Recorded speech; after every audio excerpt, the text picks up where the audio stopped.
All right, welcome back to Power Forward. Justin White alongside Mateen Cleaves. Mateen, what is going on, my man?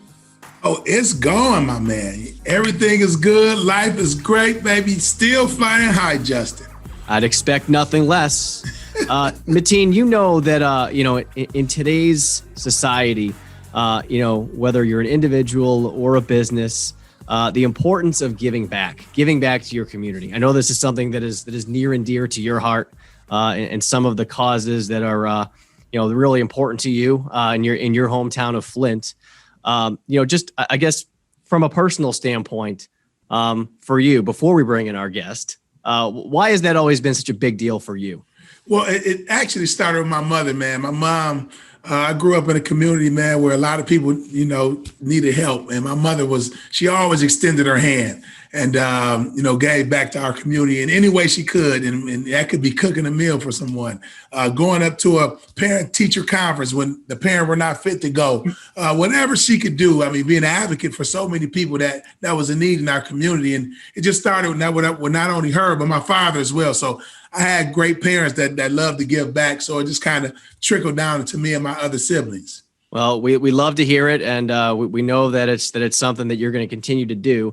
And when you look at business and sports in particular, for organizations, for sports, it's a must for teams to endear themselves to their community, so that they can, like you said, give back and really ingratiate themselves to their communities. And our guest today, this is a subject she knows all about because this is her job. She is Erika Swilley, the Vice President for Community and Social Responsibility at the Detroit Pistons. Erika, welcome to Power Forward. Thank you so much for having me. I'm excited to be here today and speak with you both. We're excited. Go ahead, Mateen. Basketball. from a former Detroit Piston himself. Right. Yeah, don't take Mason's job. Erika, let's jump into the conversation just by asking you about the same thing I just asked Mateen. This is your job. For you, is it more than a job? Is this a passion as well? And if so, why is philanthropy something that is special for you? Yeah, this is definitely more than a job for me. Definitely a passion, similar to Mateen, kind of passed down for me from my mom. She was big on giving back, helping others, saw that at an early age, knew that I kind of wanted to do something as a career where I could help others and really make an impact. Didn't even think about sports, but kind of fell into it. And now that I'm here, this is kind of where I was meant to be. Just the power that sport has to unite is incredible. So definitely blessed to be in this role. Wow, man. And it's, it's so many roles in professional sports. Kids grow up, it's like, well, I want to play in the NBA, or I want to play in the NFL or WNBA. But you can be in the NBA because there's so many different roles in the NBA. Now, as a kid, did you grow up, as an athlete, or, how did all this stuff kind of come about? Yeah, I grew up playing volleyball. I wouldn't say that, I was, a D1 athlete or anything like that. Definitely played sports, though, enjoyed it. I know some of your listeners might not love this, but I grew up in Chicago. So grew up during the Michael Jordan era and Chicago Bulls fan. So definitely saw how when we'd win the championships, it would kind of bring the whole city together, and saw kind of the impact that the Bulls made in the community as well. But yeah, I didn't even really think about this as a career or job, but once I learned about it, pretty cool. So give our listeners an idea, Erika, of what you do, what your role encompasses, overseeing community and social responsibility for the Pistons. Yeah, I have definitely a unique role in overseeing community and social responsibility. I'm in charge of all the philanthropic initiatives on behalf of our ownership here in the Detroit community and Flint area as well. Also, yes, on behalf of our players and then the team as a whole. So I would say all the feel-good stuff runs through our department, and then making sure that our guys know the platform that they have and the voice that they have to really do good. Nice. Now, how long have you been doing this? So I'm entering my 17th season doing community and social responsibility. 10 of those years have been with the Pistons. Going on my 11th year. So this is my second time working for the Detroit Pistons. I also worked with the Detroit Shock when I was here my first time, the women's WNBA team, for those who don't know. Worked in Chicago with the Chicago Sky, their WNBA team, and then was out west with the Golden State Warriors for a little while. Wow. Well, let me ask you this, because all of that experience, man, wow. Like, what was one of the, your favorite players working with? Because I know I played in the NBA, and I know sometimes guys are like, they just want to play basketball. But then again, I've been around others that genuinely really love to give back in community. So I know you work with a lot. I know you don't have to name all of them, but give me one or two players that just stood out to you that you loved working with. I mean, I've had some great players over the years. I've been lucky enough to work with some of the best. I always say that if you don't start off as a community guy, once you come through one of my programs, you will be. But I would definitely say Chauncey Billups, when he was here, was big in the community. We used to call him, he was known as Mr. Big Shot. We used to call him Mr. Big Heart. Nice. All of the work that he did. Tobias Harris did a lot when he was in market, worked with Steph Curry, who people always ask me if he was as nice as he appears to be. And he definitely is, and very philanthropic. And then I would say too, right now, a lot of our young guys, Jeremy Grant has hit the ground running since he's been in market. He has some really cool initiatives that are up and coming too, that I think people are going to be excited to learn about. Syracuse in the house, by the way, my guy, Jeremy Grant.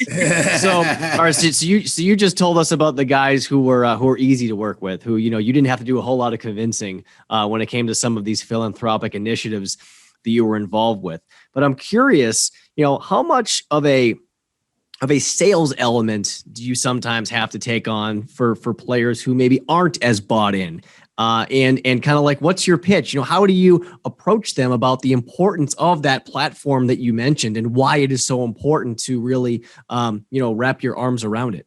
Yeah, no, that's a great question. I always tell people, they don't know what they don't know, right? At 19, I don't know if I knew what I wanted my, social impact footprint to be. And so I definitely don't expect them to as well. So a lot of it's not so much convincing, but educating, and really trying to find that genuine connection, getting to know them. Do they have a family member maybe that has diabetes? Okay, well, maybe we connect you then with the American Diabetes Association, and you can use your platform and your voice to help amplify what they're doing, and to educate others around that. So it's really trying to figure out what's that, natural connection point for them, to get them excited, and, figuring out what their interests are, what they like to do, and then integrating them into the community that way. People, I hope you're listening. See, Erika, we have a lot of leaders that, listen to our podcast. And I think that's important when you're leading people. You talked about connection. Finding that connection is very important, because once you build that connection, man, then I think everything will run smoothly. So I like that approach. I love that. So people, I hope you are listening, because that's very important, whether you're doing what Erika's doing or you're actually in a leadership position and you're trying to get your team members to buy into some of the things and initiatives that you're doing. Yeah, absolutely. You have to meet people where they are. I like it. To piggyback off of that, when you are, in the trenches, you're out there, you're trying to, figure out where your resources are going to be, best served and best, I guess, just put out into the community. Are you looking at initiatives that are, brand new? Are you looking at people who are already out there doing the work? How do you kind of decide picking and choosing? Because obviously you can't do everything. You can't say yes to everybody. So from your perspective, kind of what's the approach when it comes to that? Yeah, it's definitely hard to, not be able to say yes to everybody. We kind of have narrowed down our focus. We have 4 main pillars that we look at: education, mentoring, health and fitness, and then equality. But I do a lot of listening, right? I always say that, like, I can't create programs in a vacuum. I have to understand what the needs of the community are and really hear from the folks on what they need. And so then after listening and determining what the needs are, then we can go back and kind of create programs and platforms that the community wants and needs. It's one thing to sit in, the office and say, this is what we think they need, but it's another to really kind of understand what that need looks like.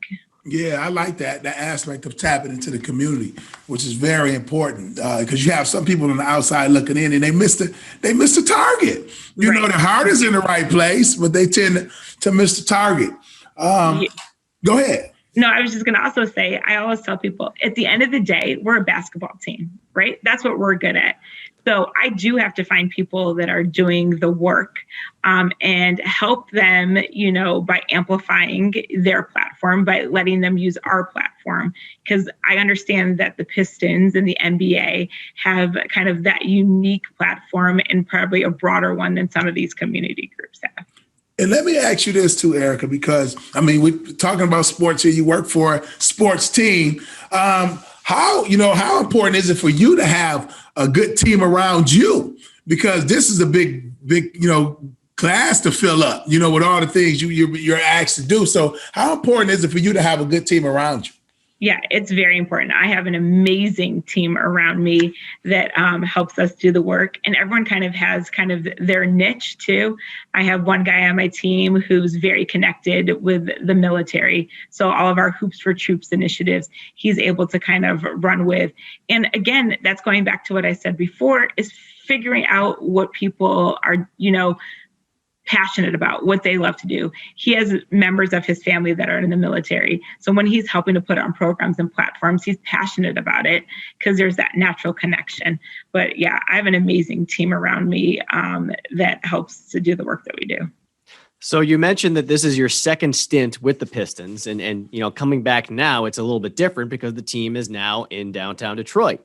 As you came back and thought about this new opportunity, in your second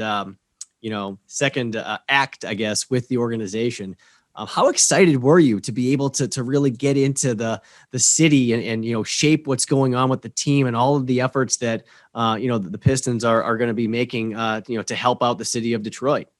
Yeah, no, it was super exciting to come back. And when I came back 5.5 years ago, we were still in Auburn Hills, and we were just making that transition down to the city.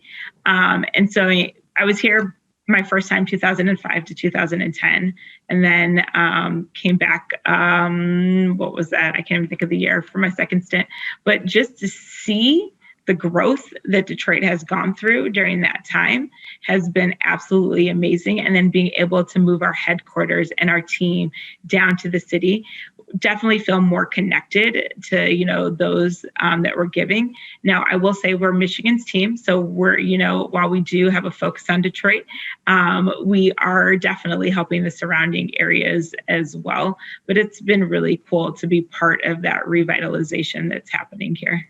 I like it. I love it. And I know we have some young listeners listening and they work, and sometimes things don't go their way.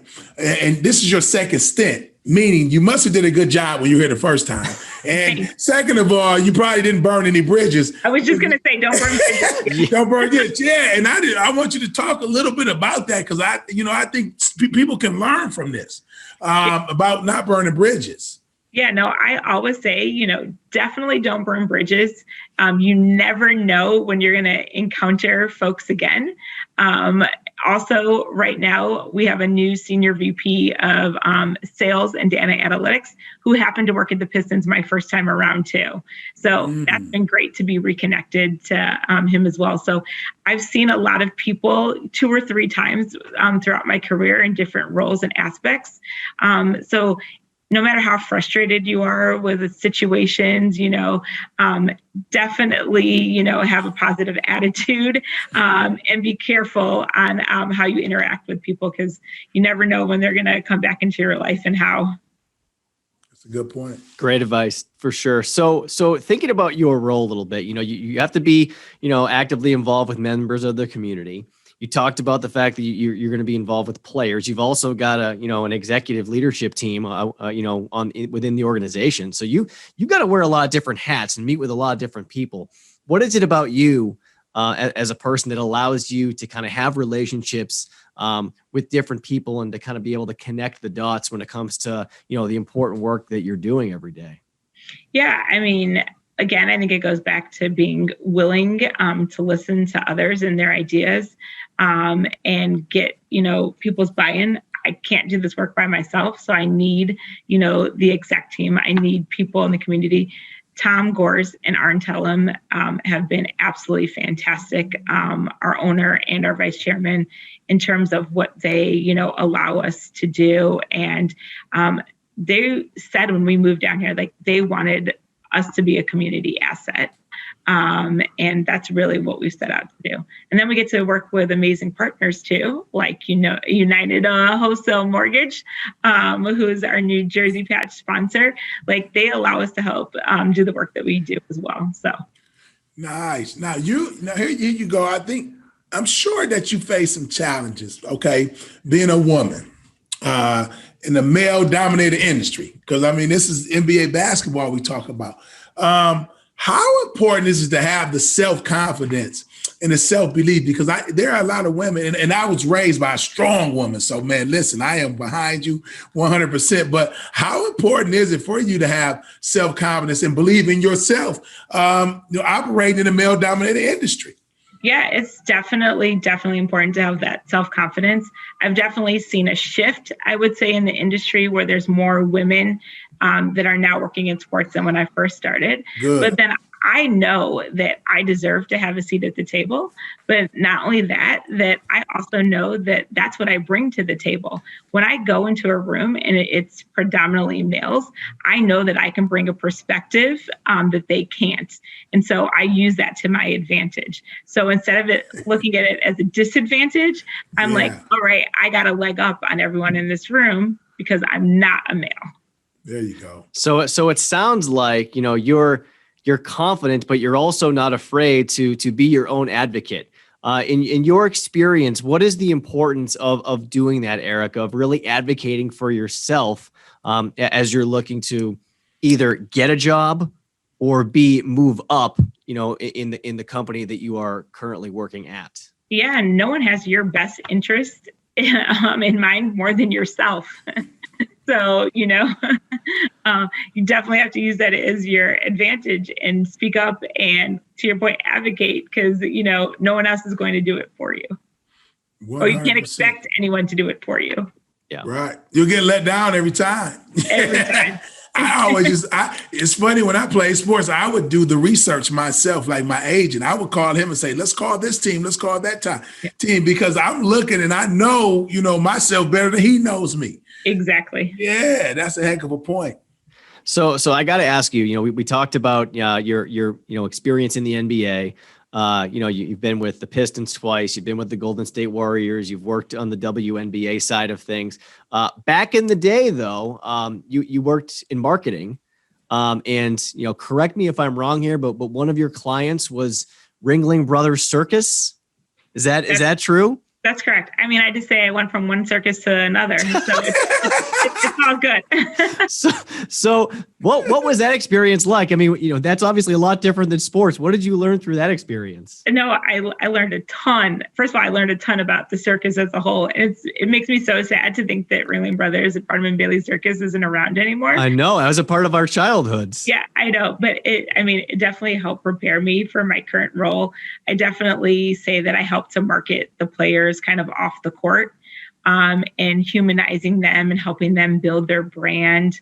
I joke that I went from one circus to the next, but it's not too different. It's, in the entertainment field, and definitely learned a lot. And so. It was a good experience. Nice. And I love people that can jump from one arena to another. That's why I'm a big fan of Jay-Z, man, because one of my favorite rappers, and now he's just killing it, on a whole nother level. But for you, okay, circus, sports, I'm sure pretty other things that you've been involved in your life. What is something that you have, whether it's a work ethic or your belief, or what is something that you do that helps you be able to have success working in the circus industry and now working in the sports industry? Yeah, I mean, I think flexibility, but then also, the common thread for me is the impact in the community. So, I mean, that's what I care about is, how can I take, where I'm working and make a difference? And that's kind of what I look at all the roles that I've had or places I've gone. And I definitely am a connector when it comes to, trying to figure out how I can connect people or organizations to thrive. So you kind of brought me to my next question, because you said the buzzword, it's brand, but also to, what Mateen and I were talking about off the top of the show, the importance of giving back. No matter what you do as a business, it is so vital to give back to your community. So I'm curious, Erika, based on all your experience, when an individual or somebody in a business comes to you and says, we want to start doing something with the community, we don't know where to start. We don't know what to do. There's so much out there. What advice do you give them? Yeah, I mean, definitely, it doesn't have to be grand, right? You can start small and grow. And you just have to kind of figure out what the need is. What are you passionate about? Is it education? Is it, youth? Is it hunger? And once you kind of identify, where you want to help, then you can figure out, those organizations you can connect with or how you can give back. But I think people need to understand that, it doesn't take like an army to, make a difference. One person can make a difference. And like I said, start small wherever you may be. You can do stuff, whether it's volunteering, doesn't always have to be giving money. I think people are intimidated by that sometimes as well. It could be taking time to speak to someone on LinkedIn that reaches out to you to ask about your career. I mean, there's definitely different ways to reach back and help others. I have to get better at the LinkedIn part. I'm sorry. I'm sorry. I have to get better at that. I'm glad you said it. I learned something today, definitely. Hey man, you've come a long way, Mateen. A couple of years ago, you didn't even have a LinkedIn. If I recall correctly. Yes, I'm getting better at it. So one cool thing I want to ask you about that I know the Pistons did recently was they held a youth council for local teenagers, and this was really cool. And you talk more about it, Erika, but you go back to the point you made about making sure that you have a seat at the table. I mean, to do what you did for young people in the community, and to ask them what they think. I thought that was really cool. So tell our listeners, what went into that and what the goal was. Yeah, so that's a pretty cool story. So we have been having these community conversations kind of on a quarterly basis where we invite different stakeholders, community members to talk about different topics. So one of the community conversations we were having, a woman said, oftentimes we put on programs for youth, but we don't include them in the conversation. And so out of that, we decided that we would create the Youth Advisory Council. So we had, I would say, probably over 150 kids apply. We narrowed it down. We had kids go through an interview process with our exec team. And we have 13 youth that sit on our advisory council from all different high schools. We meet with them on a monthly basis, but we bring ideas to them. If you think about it, we're trying to market to their demographic, but no one in our office is in high school or part of that demographic. So we run ideas by them. What's cool? What's not? What type of programs would appeal to them? What are some of their struggles being high school students? Mental wellness has been a big one that's come up for them, especially with them being on Zoom for a majority of last school year. Incentivizing them or motivating them around school. And so we take what, they tell us, and then we are like, okay, now let's go out and create programs and platforms to appeal to them. So yeah, it was important for us, for them to have a seat in the table. Again, that's going back to not doing things in a vacuum, and making sure we have the right representation. Oh, I love that, man. I can see how empowering that is. To someone as a teenager. I mean, just the successful people that you're building right now, these kids are going to grow up and do great things. Like, kudos to you guys. Yeah. That's great. I get chill bumps just thinking about that. That's great. And we've got some great ideas. I mean, they're not afraid to give us their opinion. And then hopefully too, when they go back to school in the fall, they'll talk about their experience. They'll get more information from their friends. And, we're hopefully creating lifelong Pistons fans as well. Oh, yeah. And let me ask this, because, I'm sitting here taking notes and I want to learn, as we're going through the podcast. But you've been 17 years. Was there something, did you make any mistakes? Like, was there something you would change, that you did earlier in your career opposed to, now 17 years in the game? Yeah, I make mistakes every single day. It's how you rebound. Yes. From those mistakes. I would say I was probably very hard on myself early on, and would probably get hung up on those mistakes and focus on those instead of, okay, probably tomorrow no one's going to remember this or think about this, and, move on from that mistake, learn from it, grow from it, and kind of keep going. So yeah, mistakes are inevitable.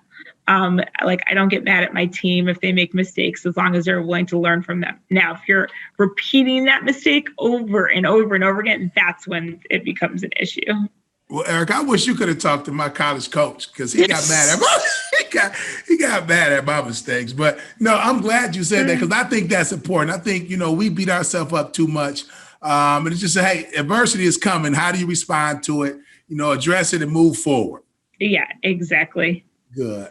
So, all right. So you just talked about your team again. So what kind of a leader, do you strive to be? Because, some people, like my co-host Mateen, I mean, I think he was just born with it. It's just something that's in his DNA, that natural born leadership ability. But for you, is it something that came natural, or is it something you had to work at? And now leading a team, what do you try to be as a leader?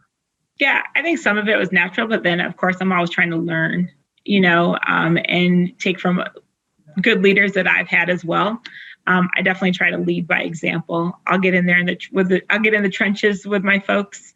I'm never going to ask them to do something that I'm not willing to do myself. And because I've been in this business for so long, good or bad, I've probably done all of their jobs at some point in my career. And so I know what they're going through, so I can, offer that perspective as well. But definitely try to have an open door as well, that they can come, talk to me about anything that they need to. I always tell them, don't suffer in silence. I'm not a mind reader. And that we're truly a team. And so, if you're lacking in one area, then the team should be there to, help you so that it doesn't affect the overall project. And you mentioned something, you hit on a little bit, as far as, talking and coming to you talking. I think communication is very important. Go ahead. Can you talk a little bit about how important that is? Go ahead. Communication is key. I always say, go, run. You were hired in your position for a reason, right? Just communicate. As long as I'm in the know and we're all on the same page, then we're good to go. But definitely not trying to look over anyone's shoulder all day, every day. Here to, help answer questions and help them learn from their mistakes. But no micromanaging, just support. I like it. So you've definitely got a job that we can classify as cool, right? I mean, you work in sports, you get to hang out with a lot of famous people. And you know, for people listening to this, especially younger people, they may say, wow, I want a job like Erika's. Now we all know what's required of a job in sports, but from your perspective, you know, what do you tell people who say, yeah, I'd like to do what she does, but how do I get there? Yeah, I mean, start early on. Like I said, I have a job where I give back, right? So if you're coming to interview with me and you don't volunteer or you don't help in the community, then that to me is a red flag. And so that's something that you can start at an early age. Definitely internships, networking. I always tell people to go on LinkedIn and whatever your dream job is, find 10 people on LinkedIn that have that dream job. Look at what path that they took to get there. They all have probably taken a different path, but there's probably going to be a common thread amongst those. See what that common thread is, and then, you know, weave that into your journey as well. But everyone's going to have a different path to get to where they are. It's really about those intangible skills, you know, that you can't teach, that employers are looking for. So, you know, coming to work with a good attitude, working hard, being able to be flexible and to bounce back is, you know, really what matters. I like that. And the thing about that, everything you mentioned is something that you have 100% control over.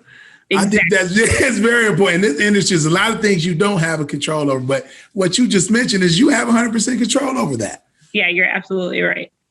And I love the point you made about everybody has their own path. It's so hard to not compare yourself to others, right? That's part of life today. I mean, with social media, you go on, you see what other people are doing, you see how great their lives are, you see how great their jobs look, but it's great advice. It's a great reminder to, you know, follow your own path. And don't waste your energy worrying about what other people are doing. You know, focus on you, and good things will come from that. And you know, you're doing great things. So you know, as we wrap it up here, I just want to ask you. You know, you're still relatively early into this second stint with the team, and the team is back downtown. The team is having a resurgence. You got Cade Cunningham, the #1 pick in the draft. Some really exciting young players. I mean, as you look forward, Erika, to the future. For yourself and for the team, you know, what thoughts come to mind?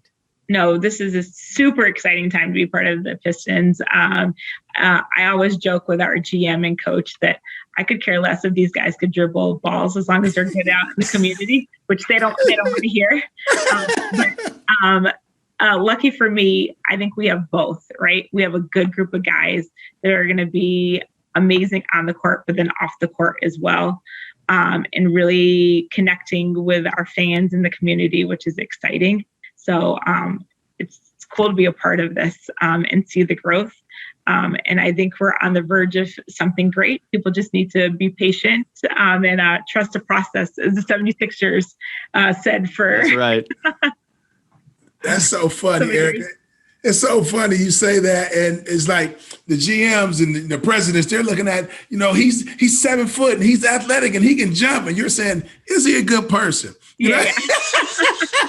How's his attitude? Yeah. You know, does he like to give back to the community? You know, I love it. It's great when you get both, and it's really great to hear that you know, not only is it an exciting you know, group of young players, but also a quality group of young men as well. So we look forward to seeing all that's to come for the team and for you and all the efforts that you are making in the community. So thanks for joining us. We'll definitely be seeing you at the arena this season, and I'll let Mateen finish it off with another Detroit basketball, since he knows it so well. Detroit basketball. I love it. Erika Swilley, thanks so much for joining us. No, thanks for having me, and definitely look forward to our new partnership and doing some great things.